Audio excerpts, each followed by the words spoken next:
आज के अहद की सच्चाइयों को किस तरह से, आपके दर्द को किस तरह से बयान कर सकते हैं, वो काम इस वक्त करेंगे। और एक वादा और करता हूं कि मुशायरे का ये दौर हमारे तमाम मेहमान शोराए किराम जब अपना कलाम पढ़ लेंगे, उसके बाद इमरान प्रतापगढ़ी एक बार फिर आपकी बहुत सारी और तमाम फरमाइशों के साथ माइक पर आएंगे। लेकिन इस वक्त अपनी मर्जी से अपना कलाम पढ़ सकें, ये आपको उनका साथ देना है। आपकी जोरदार तालियों के बीच आपकी आवाज बनकर गूंजने वाला नौजवान इमरान प्रतापगढ़ी माइक पर। अस्सलाम वालेकुम। अब बहुत शुक्रिया नदीम भाई का।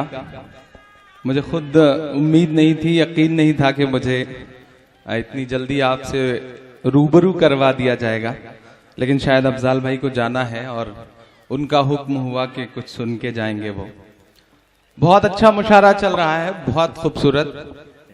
मैं 4 मिसरे पढ़ता हूं कि दायरे में सिमट के आएगा।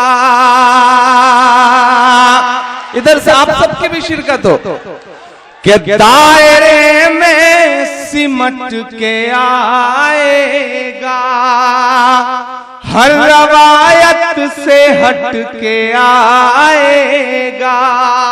मैं कोई नाम नहीं लूंगा, कोई इशारा नहीं करूंगा, लेकिन आप पहुंच जाएंगे मैं जहां आपको पहुंचाना चाहता हूं। पीछे तक आपकी शिरकत हो कि दायरे में सिमट के आएगा। ये मेरी दुआ के शेर हैं, मेरी दुआ कबूल होगी इंशाअल्लाह। मैं पढ़ता हूं साहब कि दायरे में सिमट के आएगा, हर रवायत से हट के आएगा, टूट जाएंगी सलाखें एक दिन। अब पीछे तक कोई भी हाथ खामोश नहीं रहना चाहिए। टूट जाएंगी सलाखें एक दिन, शेर वापस पलट के आएगा, शेर वापस पलट के आएगा, हर रवायत से हट के आएगा। सामने बैठे हुए लोग जितनी दाद दे रहे हैं, उससे ज्यादा तो अकेले डाइस पे बैठे हुए हाजी असलम साहब दे रहे हैं। सलाम करूंगा, शायरा के पढ़ते वक्त कुछ ज्यादा ही दे रहे थे, अभी खामोश हो गए हैं। इससे पता चलता है कि उनके इरादे नेक नहीं है कम से कम। और बंदा तो दूसरा जन्म लेने तक पे उतारू हो गया है। हामी भी पढ़ रहे थे कि दूसरा जन्म लेने को तैयार हो। वो एक हमारे इलाहाबाद में साहब गए हज करने के लिए, नदीम भाई लौट के आए तो पूरा इलाका हाजी साहब, हाजी साहब, हाजी साहब, हाजी साहब खुश। हाजी साहब 2-3 दिन उस खुमारी से जब उतरे तो उन्हें याद आया कि एक बनिए का अच्छा खासा उधार है। हाजी साहब शाम को उसकी दुकान पर पहुंचे। बनिए ने जब उनको आते हुए देखा तो सोचा हज करके लौटे हैं, लग रहा है आज मामला सब बराबर हो जाएगा। 2-2.5 साल का मामला है। उसने जल्दी से रजिस्टर निकाल के रखा। हाजी साहब तशरीफ लाए। हाजी साहब ने कहा क्यों, तेरा कितना उधार है? तो उसने कहा कि देख के बताता हूं। उसने रजिस्टर खोला और जोड़ जाड़ के बताया कुछ 1000। तो हाजी साहब ने कहा वो पन्ना कहाँ है जहां मेरे नाम का उधार लिख रखा है? तो उसने पन्ना खोला। हाजी साहब ने वहां उंगली रख के कहा कि नाम के आगे हाजी लिख दो, हिसाब होता रहेगा। तो इस तरह का भी मसला चलता रहता है। लेकिन बहुत अच्छा आप सुन रहे हैं। और ये नई नस्ल, इससे तो बिल्कुल उलझिए मत। ये ऐसी नस्ल है साहब, डाइस पे चाय आ गई है। मैं चाय वाले के बारे में कुछ बोलूं उससे पहले चाय आ गई है। और आजकल चाय वालों के बारे में कुछ बोलते हुए डर भी लगता है, पता नहीं कब कौन चाय वाला प्रधानमंत्री बन जाए। ये भी बड़ी दिक्कत है साहब। और मैं तो गाजीपुर में खड़ा हूं, अभी पिछले दिनों यहां भी आके गए वो। और आजकल तो चाय वाला फकीर भी हो गया है जो ये कहता है कि झोला उठा के चल देंगे। 80 से ज्यादा कतार में मौतें हो चुकी हैं। 59 बार अब तक आरबीआई के नियम बदले जा चुके हैं पिछले 1.5 महीने में। और वो कभी रोते हैं, कभी हंसते हैं। और ओम प्रकाश जी वो जापान जाते हैं तो कहते हैं कि देश बड़ी दुआएं दे रहा है, मैंने जब से नोटबंदी कर दी देश वाकई बहुत दुआएं दे रहा है। दुआओं वाले ऐसे ऐसे वीडियो हम लोगों के कानों तक आ रहे हैं कि अगर वो खुद सुन लें तो उन्हें समझ में आ जाए कि देश कितनी दुआएं दे रहा है। मैं 4 मिसरे पढ़ता हूं साहब के और कितना हमें बर्बाद करोगे साहिब, और कितना हमें बर्बाद करोगे साहिब, क्या सितम और न्यायी जा करोगे साहिब, क्या सितम और न्यायी जा करोगे साहिब, खुद के औलाद नहीं है तो बताओ इतना,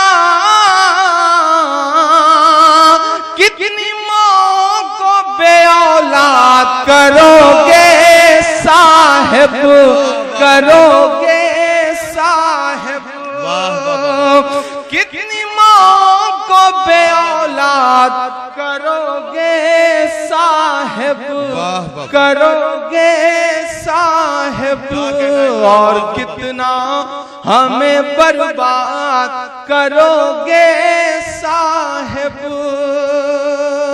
कहते हैं पेटीएम करो, कैशलेस देश बना रहे हैं साहब, पेटीएम करो, पेट्रोल भराने जाओ तो वहां पे पेटीएम करो।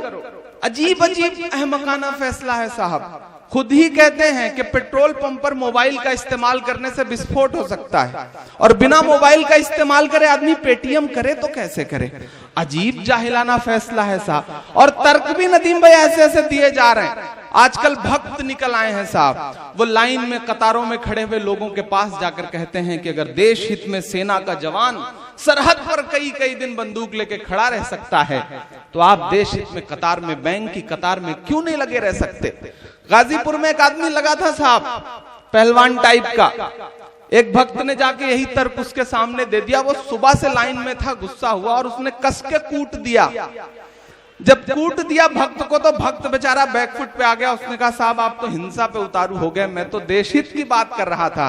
तो उसने कहा कि मैं तो देशहित में कतार में रह सकता हूं क्योंकि सेना का जवान सरहद पर खड़ा रहता है, लेकिन सेना का वही जवान देशहित में सीने पे गोली खा लेता है। तुम देशहित में 10-20 लात भी नहीं खा सकते, खाओ। ये इस तरह के तर्क दिए जा रहे हैं। तब मैं 4 मिसरे और पढ़ता हूं साहब कि कौन कहता है कि दिल में वतन नहीं रखते, कौन कहता है कि दिल में वतन नहीं रखते, तुम्हारी तरह से नफरत का मन नहीं रखते, नोटबंदी से डराओ ना हमें, हम वो हैं। अब जहां से वहां तक आपका हाथ खुले, मैं हिम्मत करता हूं साहब कि कौन कहता है कि दिल में वतन नहीं रखते, तुम्हारी तरह से नफरत का मन नहीं रखते, नोटबंदी से डराओ ना हमें, हम वो हैं। ज़कात देते हैं हम, काला धन नहीं रखते, हम नहीं रखते। ज़कात देते हैं हम, काला धन नहीं रखते, हम नहीं रखते। बहुत शुक्रिया प्रधान नसन साहब को और अशफाक भाई को, दोनों लोगों को बहुत मुबारकबाद। उन्होंने मेरे पीछे अफरोज, बड़ा प्यारा सा एक बच्चा है, इलाहाबाद में पढ़ता है मेरा ख्याल है, उसको मेरे पीछे छोड़ रखा। मैं पिछले 6 दिन से दम्माम और रियाद के मुशायरों में था। मैं अभी घर भी नहीं गया, दिल्ली उतरा, दिल्ली से बनारस आया और बनारस से सीधे आपके प्रोग्राम में हाजिर हुआ। बहुत प्यारा सा वो बच्चा है, उसको बहुत मुबारकबाद। उसने पता नहीं किस किस से फोन करवाया मुझे और मुझे हाजिर होना पड़ा। आपकी मोहब्बतों को सलाम। गाजीपुर बहुत बहुत बड़ी जमीन है, यहाँ आने का मेरा भी मन था, क्योंकि अफजाल भाई को और ओम प्रकाश जी दो बड़ी शख्सियतों को रहना था प्रोग्राम में, तो मेरी भी ख्वाहिश थी कि मैं आऊं। मैं 4 मिसरे और पढ़ता हूं, उसके बाद आपको इंशाल्लाह एक बहुत छोटी सी नज्म सुना करके अपनी जगह लेता हूं। आप बहुत अच्छा सुन रहे हैं, बहुत मोहब्बतों से सुन रहे हैं, बस इधर के दोस्तों की थोड़ी सी और शिरकत हो, आपकी थोड़ी सी दाद वाद हमें और मिले, क्योंकि आपकी दाद आपकी तालियां हमारे लिए वैसे ही हैं जैसे अमर सिंह के लिए जया प्रदा, तो थोड़ा सा ठीक ठाक ढंग से बजेंगी तो अच्छा रहेगा। मैं कोशिश करूंगा कि आपको कुछ और बेहतर सुना सकूं। मैं 4 मिसरे पढ़ता हूं, पूरी जिम्मेदारी के साथ कुछ तर्कों के साथ आपसे बात करना चाहता हूं। 29 जवानों को लेकर के सेना का एक विमान पिछले 3 महीने से लापता है। सर्जिकल स्ट्राइक के नाम पर पूरे देश में पोस्टर चिपका करके क्रेडिट लेने वाला कोई बात करने तक को तैयार नहीं है कि 29 जवान कहां गायब हैं। उरी में हमने 19 जवानों को खोया है। मैं सलाम करूंगा अपने देश के उन जवानों को, नौनिहालों को, जिन्होंने अपनी लाश पर हिंदुस्तान की नींव को मजबूत कर रखा है। मैं सलाम करूंगा उन्हें। पिछले सर्जिकल स्ट्राइक के बाद अब तक हमने 34 जवान और शहीद किए हैं। सब चुप हैं साहब, पुरानी बातें। मेरा ख्याल है आपके आसपास ही कहीं एक बहुत बड़ी जनसभा थी जिसमें कहा गया था कि एक के बदले 10 सर लाएंगे। मैं 4 मिसरे पढ़ता हूं कि सरहद पर दहशत गर्दों का कब्जा है,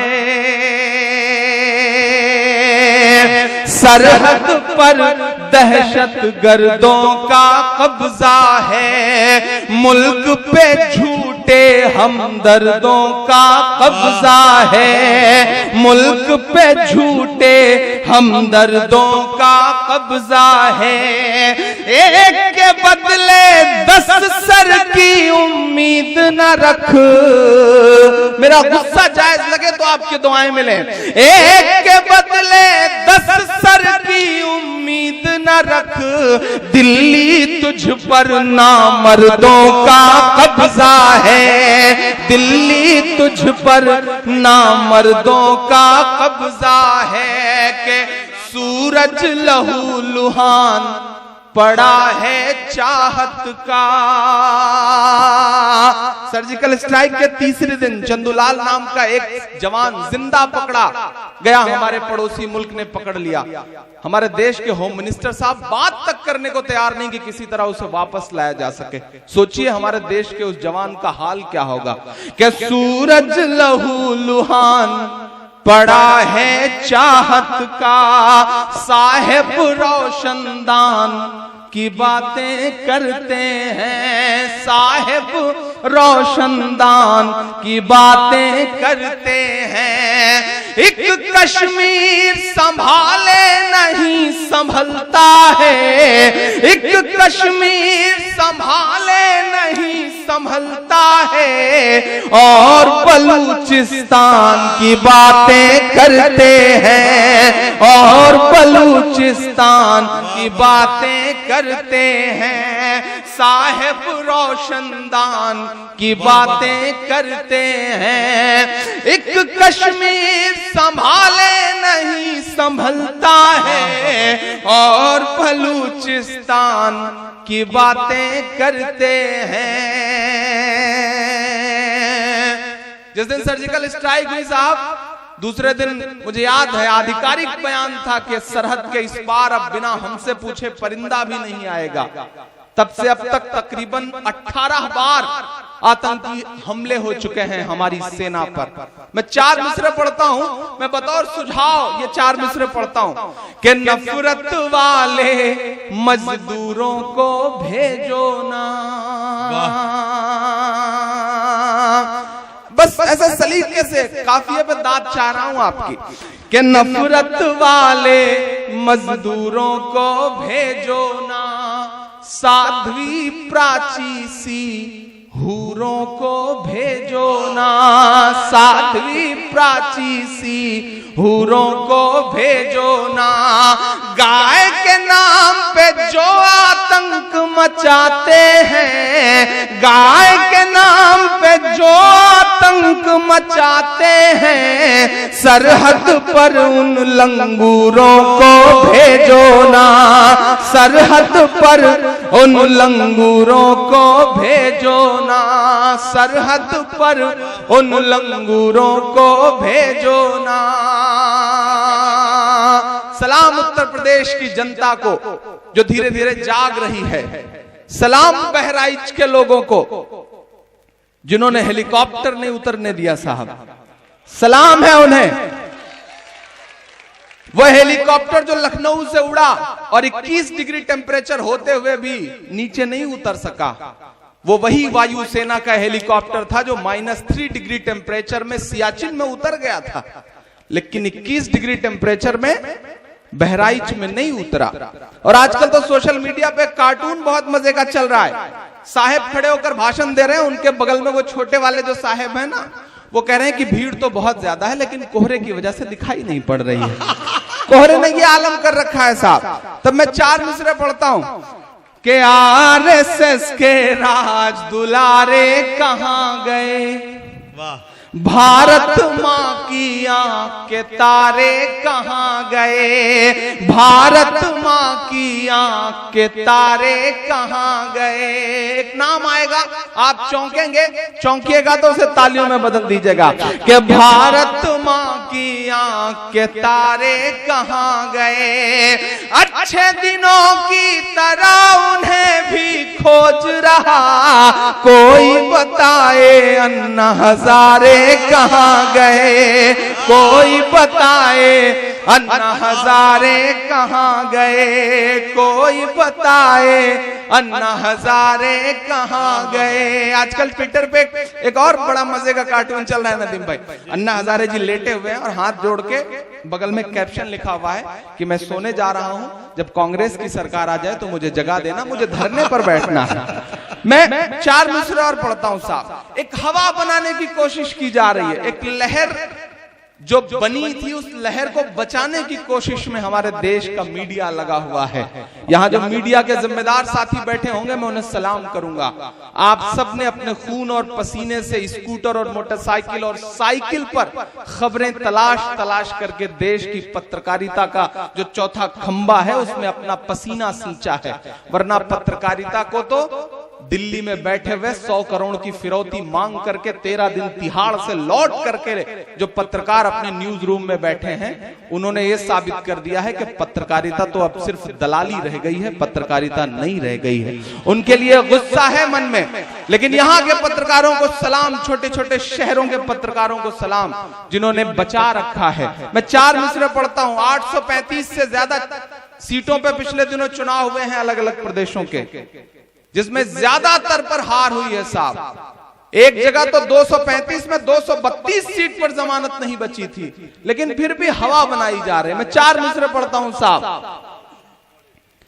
कि तेरा वहम है बाजी मार गया है तू, तेरा वहम है बाजी मार गया है तू, कच्चे घड़े पर दरिया पार गया है तू, कच्चे घड़े पर दरिया पार गया है तू।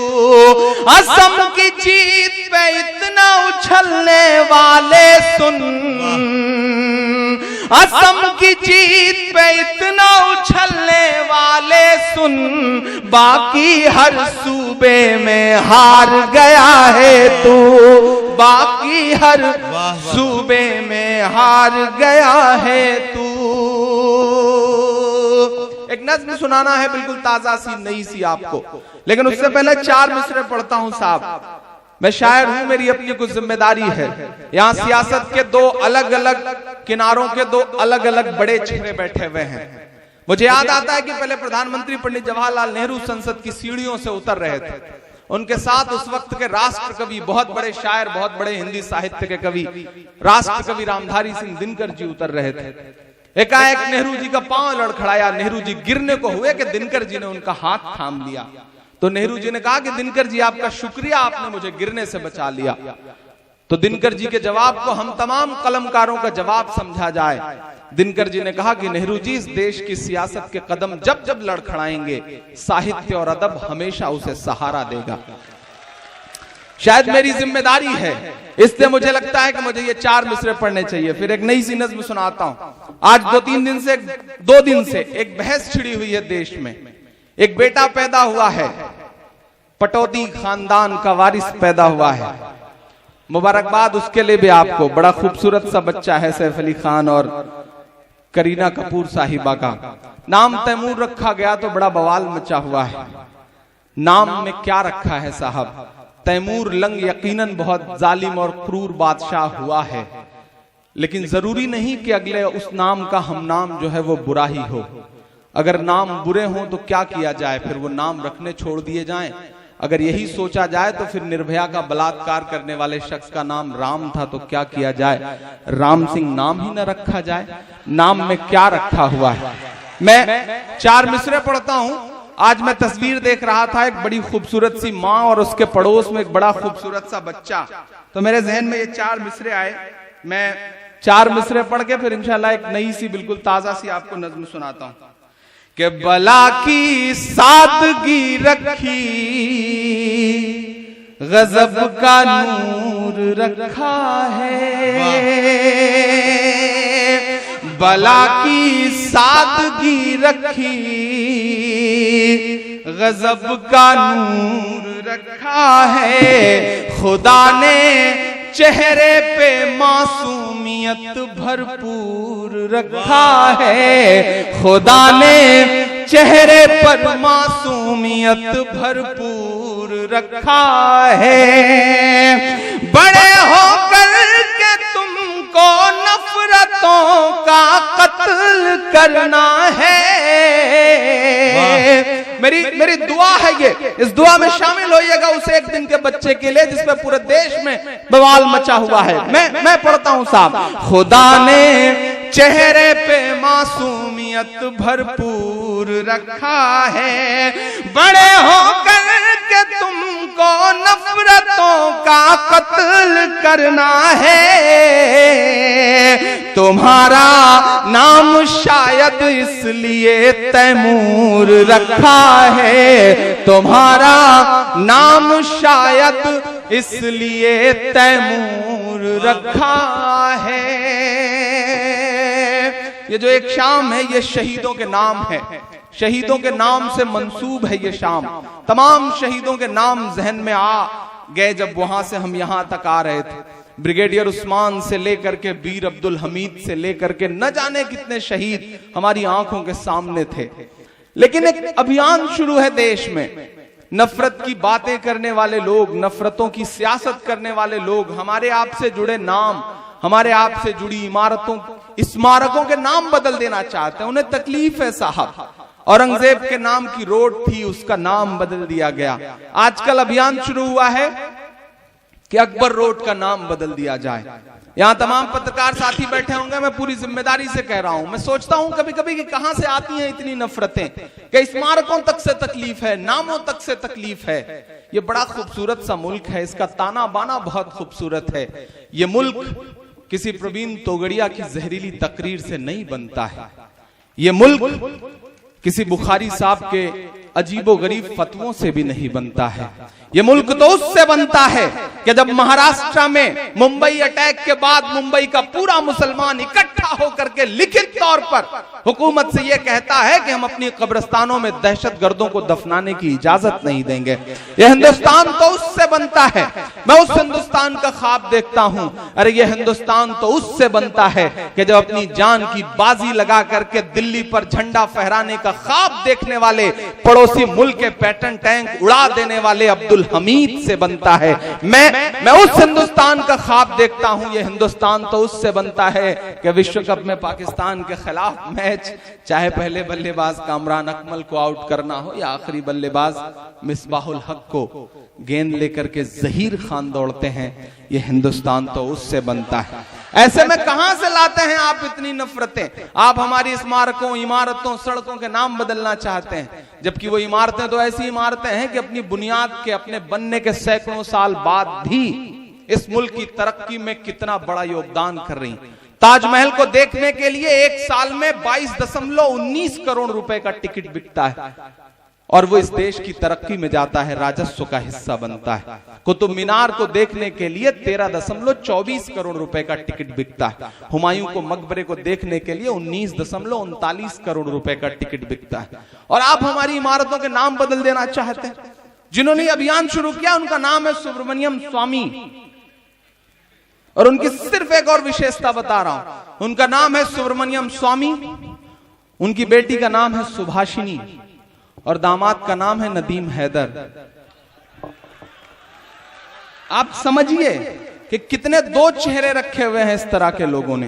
मैं 4 मिसरे पढ़ रहा हूं आपके अभियान को सलाम साहब, आप राज्यसभा में बोल रहे हैं, अच्छी बात है, आपको हक दिया है देश की सियासत ने, लेकिन उसी सियासत ने और उसी संविधान ने मुझे भी हक दिया है कि मैं ये 4 मिसरे पढ़ूं कि अपने सभी प्यादों के नाम बदल डालो, अपने सभी प्यादों के नाम बदल डालो, तारीखी यादों के नाम बदल डालो, तारीखी यादों के नाम बदल डालो। अकबर रोड का नाम बदलने से पहले कहीं ऐसी कमरे में सो रहे होंगे, आपकी तालियां उनकी नींद में जरा सी खलल डालेंगे तो मुझे लगेगा कि मैं कामयाब रहा। मैं पढ़ता हूं साहब कि अपने सभी प्यादों के नाम बदल डालो, तारीखी यादों के नाम बदल डालो। अकबर रोड का नाम बदलने से पहले अपने दामादों के नाम बदल डालो, अपने दामादों के नाम बदल डालो। 9 दिन और बचे हैं, चौराहा पसंद कर लीजिए कि कौन से चौराहे पे आप फांसी लटकाएंगे, क्योंकि साहब ने कहा था कि 50 दिन पूरे होते होते व्यवस्था नहीं सुधरी तो जिस चौराहे पे चाहना मुझे फांसी दे देना। मैं नज़्म पढ़ता हूं कि जालिम तानाशाह की देखो ये कैसी मनमानी है। मैं पूरी जिम्मेदारी से कह रहा हूं दोस्तों कि शुक्र मनाए देश कि सत्ता में भाजपा बैठी हुई है। इस देश पर काबिज है भाजपा, दिल्ली में भाजपा की हुकूमत है, वरना अगर ये नोटबंदी का फैसला किसी और हुकूमत ने लागू किया होता तो हिंदुस्तान का एक एक चौराहा जला दिया होता इन लोगों ने। लेकिन हिंदुस्तान में एक भी कहीं इस तरह की झड़प आपको नहीं दिखाई पड़ी, क्योंकि दंगाई तो सब सत्ता में बैठे हैं।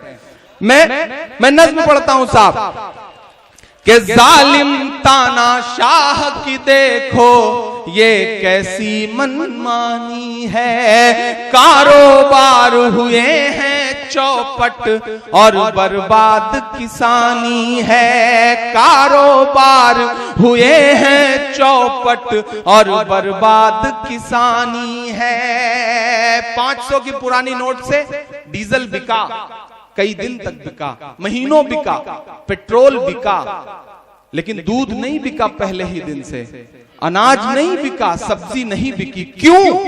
क्योंकि डीजल और पेट्रोल अंबानी का है, अनाज और सब्जी किसानों की है। साहब अपने मन से भरम निकालिए। ये जो भक्ति का एक अजीब सा माहौल बनाया गया। अच्छा भक्त भी, ओम प्रकाश भाई, भक्त भी ऐसे ऐसे हैं साहब कि एक बच्चे ने, नदीम भाई, एक दिन अपने पिता को कहा कि सुनिए मैंने फेसबुक पर 15 फेक आईडी बनाई है, फर्जी आईडी बनाई है 15। तो बाप ने कहा क्या करते हो? बोले मैं मोदी जी का भक्त हूं, जो कोई भी मोदी जी के खिलाफ कहीं कुछ इधर उधर लिखता है मैं उसे अपनी फर्जी आईडी से गाली देता हूं। तो बाप ने कहा बड़ा काम कर रहे हो, लेकिन ये बताओ तुम ये मुझे क्यों बता रहे हो? तो बेटे ने कहा वो पिछले 2 महीने से जो आप कोमल भाभी को रेस्टोरेंट में मिलने के लिए बुला रहे हैं वो मैं ही हूं। ये माहौल खड़ा करने की कोशिश है साहब। तब मैं नज़्म पढ़ता हूं कि जालिम तानाशाह की देखो ये कैसी मनमानी है, कारोबार हुए हैं चौपट और बर्बाद किसानी है। लगता है उस शख्स ने हिटलर बन जाने की ठानी है। लगता है, अब अगले मिसरे पे हाथ खोलना, लगता है उस शख्स ने हिटलर बन जाने की ठानी है। कोई बताए किस लाइन में खड़ा कोई अंबानी है।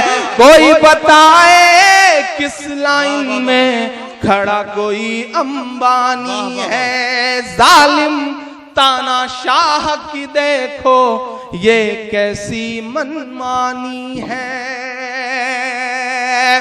कि जो कहते थे 100 दिन के अंदर काला धन लाएंगे, जो कहते थे 100 दिन के अंदर काला धन लाएंगे, काला धन ना ला पाए तो खुद फांसी चढ़ जाएंगे।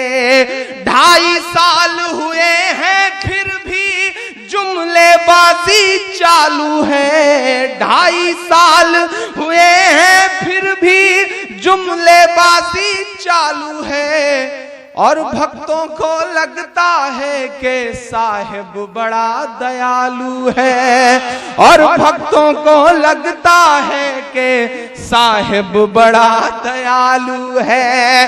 आम आदमी के ख्वाबों से ये तो बेईमानी है। कोई बताए किस लाइन में खड़ा कोई अंबानी है। कोई बताए किस लाइन में खड़ा कोई अंबानी है। गाजीपुर वालों में चला जाऊंगा सुबह, लेकिन मेरी एक बात पे गौर करना कि वो आदमी रिश्तों का भी किस तरह इस्तेमाल करता है। जब घिर जाता है, जब उस शख्स को लगता है कि इस फैसले ने तो बैकफायर कर दिया, तो अपनी 97 साल की बूढ़ी मां को लाइन में लगने के लिए भेज देता है। इनसे बेहतर तो वो राहुल गांधी है, जिसने अपनी मां को लाइन में लगने के लिए नहीं भेजा, बेचारा खुद जाकर के लाइन में लगा।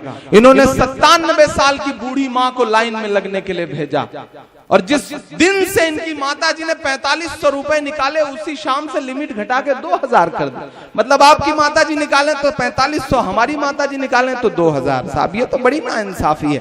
मैं आखिरी बंद पढ़ता हूं इस नज्म का साहब, कि माओ बहनों के पल्लू के सारे पैसे लूट गए। माओ बहनों के पल्लू के सारे पैसे लूट गए। नन्हे मुन्ने बच्चों के हाथों के गुल्लक फूट गए। नन्हे मुन्ने बच्चों के हाथों के गुल्लक फूट गए। पूरा देश कतार में है, ये कैसी तेरी तैयारी है। सलाम अखिलेश जी को, मैं इस मंच पे खड़ा होकर पूरी जिम्मेदारी से बात कर रहा हूं। सलाम है अखिलेश जी को, जिन्होंने ये घोषणा करी कि कतार में जितने भी लोग मरे हैं सबको 2-2 लाख रुपए का मुआवजा दिया जाएगा। सलाम है उनको कि उन्होंने कम से कम सोचा। और आज मैं इस दायित्व से ये बात कह रहा हूं कि अगर उनकी आंखों में, दिल्ली में बैठे हुए लोगों की आंखों में जरा सी भी शर्म बची है, तो देश में जितने भी लोग कतार में मरे हैं कम से कम उन्हें 5-5 लाख रुपए का मुआवजा दिया जाए, क्योंकि उसमें एक भी अमीर आदमी नहीं है। सब बेचारे मासूम, गरीब, मजदूर तबके के लोग हैं। और देश हित में, सच में अगर आप देश हित में कतार में लगवा रहे हैं तो वो बेचारे देश हित में लाइन में लगे हुए मरे हैं। देश हित की बात वो कर रहे हैं साहब जिन्होंने 2.5 साल में 72 करोड़ रुपए का कपड़ा पहना है। देश हित का ठेका सिर्फ अवाम के जिम्मे क्यों? आप गोवा, तमिलनाडु और महाराष्ट्र के 3 घंटे के 3 भाषण में 3 कपड़ा पहनेंगे और हमसे उम्मीद रखेंगे कि हम कतार में लग करके मर जाएं? नहीं साहब, ये तो बहुत नाइंसाफी है। मैं आखिरी बंद पढ़ रहा हूं साहब, कि माओ बहनों के पल्लू के सारे पैसे लूट गए। नन्हे मुन्ने बच्चों के हाथों के गुल्लक फूट गए। पूरा देश कतार में है, ये कैसी तेरी तैयारी है। पूरा देश कतार में है, ये कैसी तेरी तैयारी है। 80 से ज्यादा मौतों की किसकी जिम्मेदारी है। 80 से ज्यादा मौतों की किसकी जिम्मेदारी है। लगता है उनकी आंखों का आज मर गया पानी है। कोई बताए किस लाइन में खड़ा कोई अंबानी है। कोई बताए किस लाइन में खड़ा कोई अंबानी है। बहुत शुक्रिया। मैं आऊं जाऊं और 1 मिनट उसमें खराब करूं। मैं जानता हूं कि आप सुनना चाहते हैं और आप भी जानते हैं कि मैं सुनाना चाह रहा हूं। क्योंकि अफजाल भाई को जाना है और मुझे हुक्म हुआ है चेयरमैन साहब की तरफ से, बाबा रामदेव की किसी 4 मिसरों के लिए हुक्म हुआ है। अच्छा, चेयरमैन साहब भी अपने आप को बिल्कुल इस समय जिल्ले इलाही समझ रहे होंगे और ये सोच रहे होंगे माइक पर खड़ा हुआ शख्स अनारकली है, हुक्म दो, पूरा तो किया ही जाएगा। लेकिन उनका हुक्म है, मैं पूरा कर दे रहा हूं। मैं 4 मिसरे पढ़ देता हूं। अफजाल भाई, आपको याद होगा कि हरियाणा के पीस एम्बेसडर हैं बाबा रामदेव जी, शांति के दूत हैं हरियाणा सरकार के वो ऑफिशियली। और वो एक मीटिंग में कहते हैं कि कानून ने हाथ बांध रखे हैं वरना जय न बोलने वालों की गर्दनें काट देता। जैसे उन्होंने कहा, पड़ोस में खड़े उनके पीए ने उनसे कहा कि बाबा जी अगर गर्दनें काट देंगे तो जो अपना तेल और शैम्पू का बिजनेस है उसका क्या होगा। बात बाबा की समझ में आ गई, बाबा चुप हो गए। लेकिन मुझे लगा कि मेरी जिम्मेदारी शुरू होती है। मैंने 4 मिसरे बड़े मासूमियत भरे सवाल के तौर पे उछाले कि जो नफरत के सबब उठी थी वो ललकार किसकी थी। हमारे खून को प्यासी थी वो तलवार किसकी थी। हमारे खून को प्यासी थी वो तलवार किसकी थी। हमारी गर्दने मत काटिए, बस ये बता दीजिए जिसे तुम पहन कर भागे थे वो सलवार किसकी थी। जिसे तुम पहन कर भागे थे वो सलवार किसकी थी।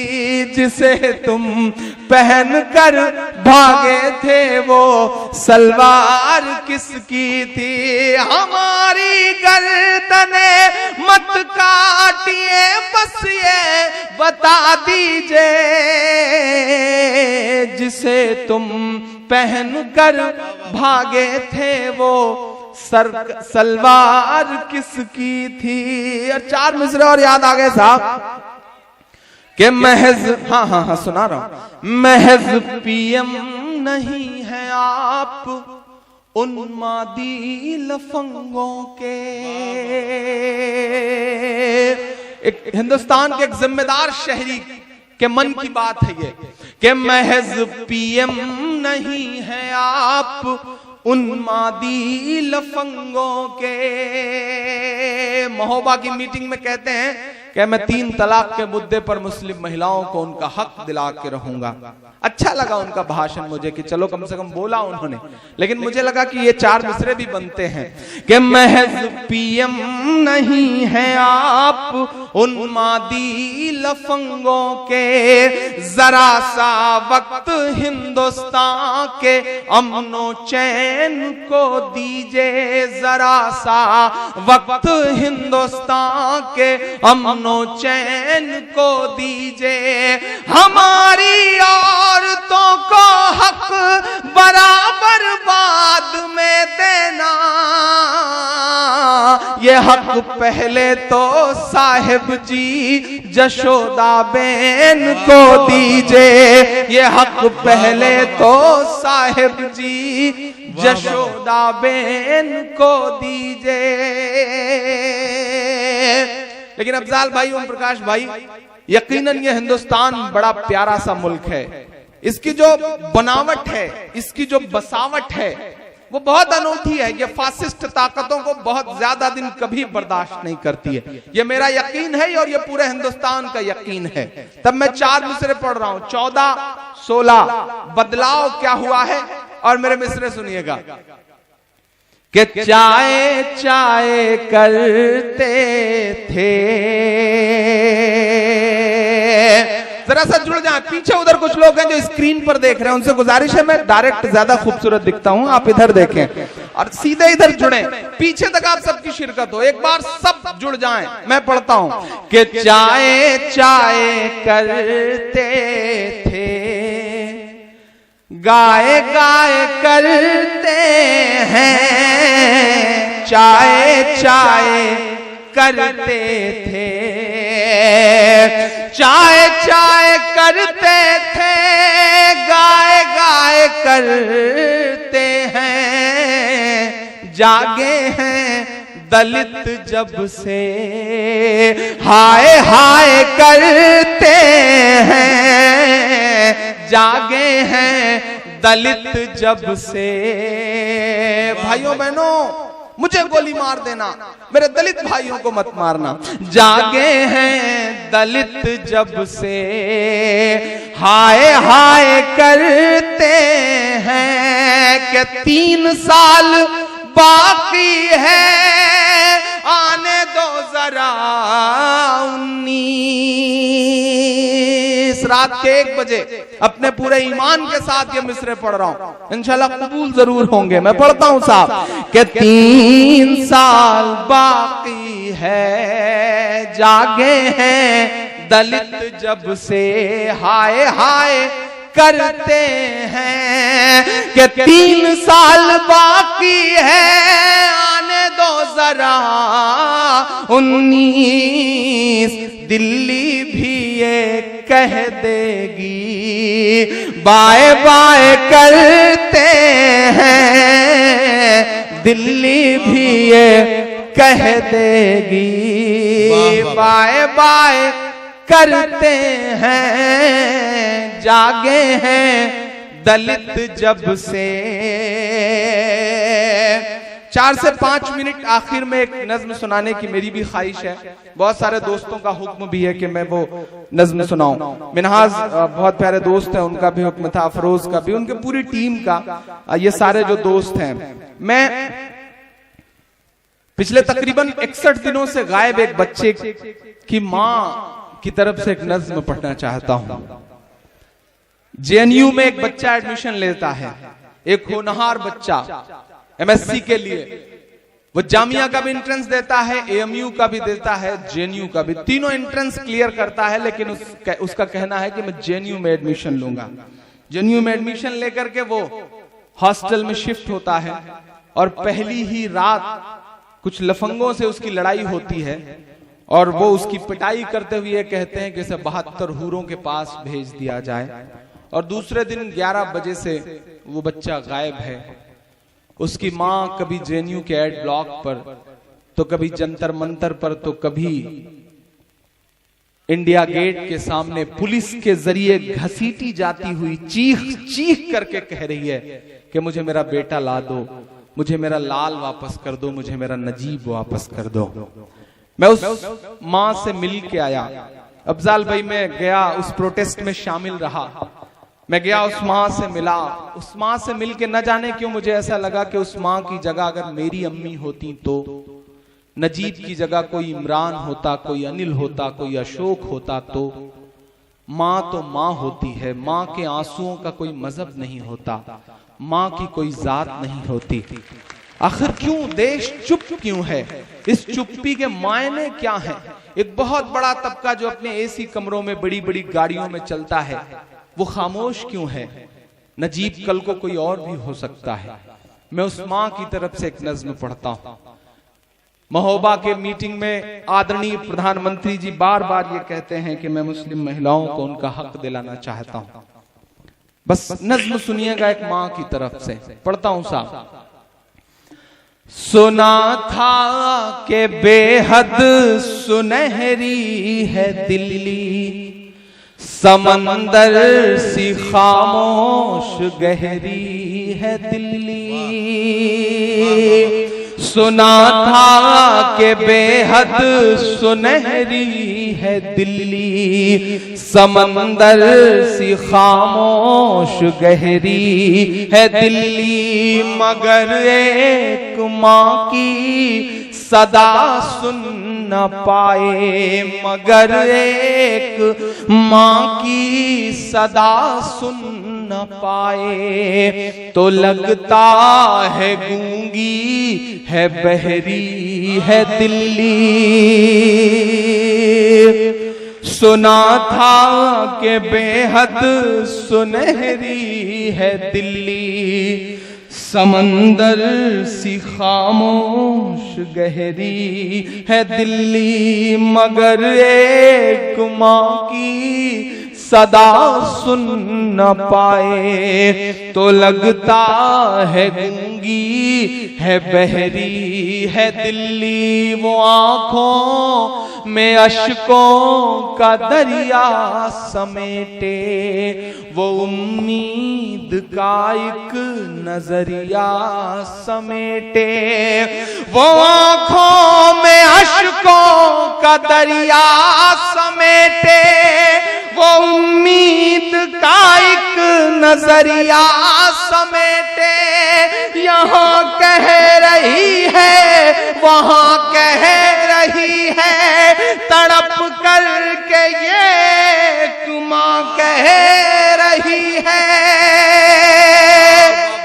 क्या कहना है इमरान बाबा? कि नहीं पूछता है कोई हाल मेरा, नहीं पूछता है कोई हाल मेरा।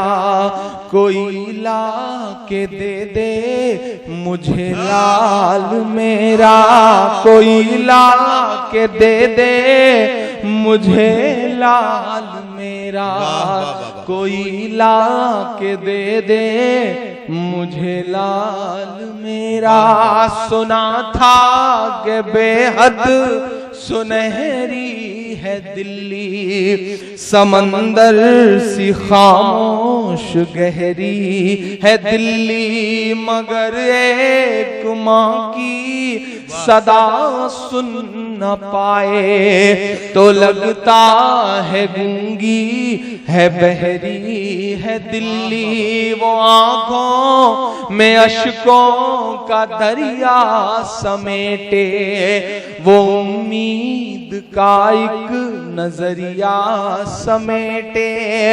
यहाँ कह रही है, वहाँ कह रही है, तड़प करके ये माँ कह रही है। नहीं पूछता है कोई हाल मेरा, कोई ला के दे दे मुझे लाल मेरा। पहला बंद पढ़ता हूं इस नज़्म का साहब। कि उसे लेके वापस चली जाऊंगी मैं, उसे लेके वापस चली जाऊंगी, उसे लेके वापस चली जाऊंगी मैं। पलट कर कभी फिर नहीं आऊंगी मैं, उसे लेके वापस चली जाऊंगी मैं। पलट कर कभी फिर नहीं आऊंगी मैं। वही है बुढ़ापे का मेरे सहारा, वही है बुढ़ापे का मेरे सहारा। वो बिछड़ा तो जिंदा ही मर जाऊंगी मैं। उसे लेके वापस चली जाऊंगी मैं, पलट कर कभी फिर नहीं आऊंगी मैं। वही है बुढ़ापे का मेरे सहारा, वो बिछड़ा तो जिंदा ही मर जाऊंगी मैं। वही है मेरी जिंदगी की कमाई, वही है मेरी जिंदगी की कमाई। वही तो है सदियों का आमाल मेरा। कोई ला के दे दे मुझे लाल मेरा, कोई ला के दे दे मुझे लाल मेरा। मैं आखिरी बंद पढ़ता हूँ और खास तौर से 3 लोगों का शुक्रिया कहना चाहता हूँ। पहला शुक्रिया मैं अरविंद केजरीवाल को इस मंच से, इस माइक से कहना चाहता हूँ। जिस दिन नजीब की अम्मी को इंडिया गेट से गिरफ्तार किया गया, मुझे याद है कि मैंने एक ट्वीट किया और उसके बाद उनका रिट्वीट आया और उन्होंने कहा कि इमरान भाई मुझे नंबर दीजिए, और उनकी कॉल आई और उन्होंने कहा कि इमरान भाई मैं थाने जा रहा हूँ, जब तक नजीब की अम्मी को नहीं छोड़ा जाएगा मायापुरी थाने से मैं घर वापस नहीं जाऊंगा। सलाम केजरीवाल को कि वो जा करके बैठे रहे और इस लड़ाई में उस मां के साथ खड़े हुए। सलाम करता हूं मैं धर्मेंद्र यादव जी को, विश्वविद्यालय में मेरे सीनियर हुआ करते थे। क्योंकि वो बच्चा बदायूं का है, बदायूं का रहने वाला है नजीब। धर्मेंद्र जी वहां के सांसद हैं। मैंने उनसे गुजारिश करी और दूसरे ही दिन वो नजीब की अम्मी के पास गए और नजीब की अम्मी को लेकर के वो गृह मंत्री के पास गए। गवर्नर जो दिल्ली के हैं नजीब जंग साहब, लेफ्टिनेंट गवर्नर, उनके पास गए। और खास तौर से शुक्रिया अखिलेश जी का कि नजीब की मां को बुला करके उन्होंने कहा कि इस लड़ाई में हम आपके साथ खड़े हैं। पूरे देश को साथ खड़ा होना पड़ेगा, वरना कल नजीब कोई भी हो सकता है। और मुझे हैरत है कि जितने प्रोमिनेंट न्यूज चैनल हैं जो नाग नागिन की खबरें चला करके ये साबित करने पे तुले हैं कि पत्रकारिता नाग और नागिन की खबरों से चलती है, उनके ऑफिस से महज 4 किलोमीटर दूर एक मां चीख रही है, चिल्ला रही है पिछले 60 दिन से, लेकिन उन्हें आंसू नहीं दिखाई देते, उन्हें चीख नहीं दिखाई देती, सुनाई नहीं देती। शायद इसलिए क्योंकि उस बच्चे का नाम नजीब है। मैं आखिरी बंद पढ़ता हूं। ये टीवी गैंगर कहां मर गए हैं, ये गांधी के बंदर कहां मर गए हैं। गुस्सा है मेरा, ये लोकतंत्र का ये चौथा खंबा है, सबसे ज्यादा कमजोर हुआ है वो पिछले 5 साल में। मैं पढ़ता हूं साहब कि ये टीवी गैंकर कहां मर गए हैं, ये गांधी के बंदर कहां मर गए हैं। मेरी चीख और मेरी फरियाद कहना, ये मोदी से एक मां की रुदाद कहना।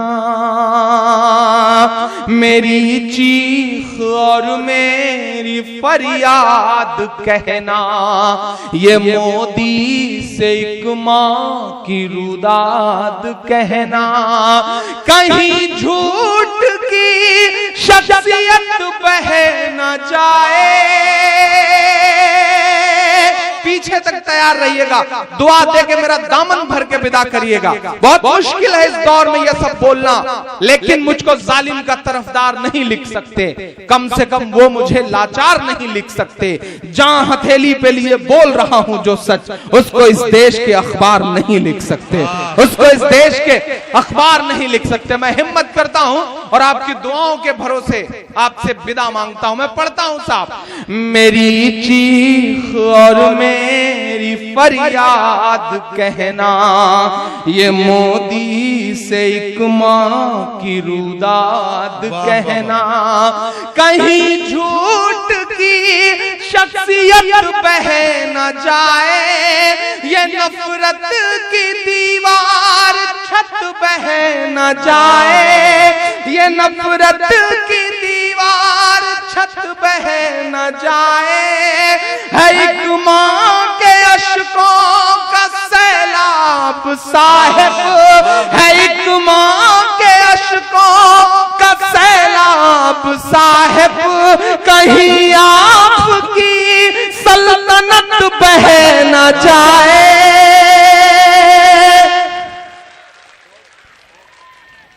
उजड़ सा गया है गुलिस्तां वतन का। मेरी आंखों के सामने बड़ी तादाद में मुसलमान बैठा है। मैं पूरी बहुत अपनी जिम्मेदारी समझते हुए बात कह के जा रहा हूं। ये मत समझना कि तुम्हारी लड़ाई सिर्फ मुसलमान लड़ रहे हैं, ये मत समझना कि तुम्हारे लिए सिर्फ इमरान आवाज उठा रहा है, क्योंकि नजीब की तलाश के लिए बसंत कुछ थाने के बाहर सबसे ज्यादा जिस लड़के ने लाठियां खाई हैं उस लड़के का नाम मोहित पांडे है और वो जेएनयू का प्रेसिडेंट है। सलाम करिए ऐसे लोगों को मजबूत करिए। मैं पूरी जिम्मेदारी से कह रहा हूं कि बड़ी बड़ी बातें करने वाले जितने चेहरे आपको नजर आएंगे, नजीब की तलाश के जो 4-5 सबसे अहम नाम हैं जो पिछले 60 दिन से आंदोलन चला रहे हैं, उसमें रवि रंजन सिंह, रवि प्रकाश, चेतना पांडे, अभिषेक पांडे, शहला रशीद, कन्हैया कुमार और मोहित पांडे, ये चुनिंदा वो नाम हैं जो इस देश के कौमी एकजहती के ताने बाने को बचाने की सबसे बड़ी लड़ाई लड़ रहे हैं। ऐसे लोगों को सलाम करिए, ऐसे लोगों को मजबूत करिए। ये जो नफरत के चिंटू हैं ना, जो नफरती बातें करने वाले लोग हैं, इनकी तादाद बमुश्किल 10-12% है। इस देश का 85% से ज्यादा हिंदू भाई आपके सुख दुख में कंधे से कंधा मिला करके आपके साथ खड़ा है। उसे पहचानिए, उसे ताकत दीजिए, उसे मजबूत करिए। आप बड़ी बड़ी कितनी भी बातें कर लें, लेकिन इंसाफ बचाने की आखिरी उम्मीद लेकर के रात के 2:30 बजे सुप्रीम कोर्ट की चौखट पर जो वकील खड़े थे ना, उसमें से एक भी मुसलमान नहीं था, सारे के सारे हिंदू भाई थे। पहचानिए ऐसे चेहरों को, मजबूत करिए ऐसे चेहरों को। आप गुजरात गुजरात गुजरात चिल्लाते हैं, लेकिन गुजरात के मुद्दे को सच में जो अदालत तक ले गई ना, उस शख्सियत का नाम तीस्ता सीतलवाड़ है और वो कोई मुसलमान नहीं है। ऐसे चेहरों को मजबूत करिए, उन्हें ताकत दीजिए, सल्यूट करिए आप शहीद हेमंत करकरे को। आप चिल्लाते रहते हैं कि दहशतगर्दी के 2 चेहरे होते हैं, लेकिन एक शख्स ने अपनी कुर्बानी देकर के दुनिया को यह बता दिया कि दहशतगर्दी के 2 चेहरे भी हुआ करते हैं। सल्यूट करिए अरुंधति रॉय को, सल्यूट करिए कुलदीप नैयर को, सल्यूट करिए आईपीएस संजीव भट्ट को, जिस शख्स ने अपनी नौकरी ठोकर मार दी और यह कहा कि जो गुजरात के दंगों का सच है मैं वो बताऊंगा, नौकरी रहे या चली जाए। नौकरी चली गई लेकिन उस शख्स ने बताया।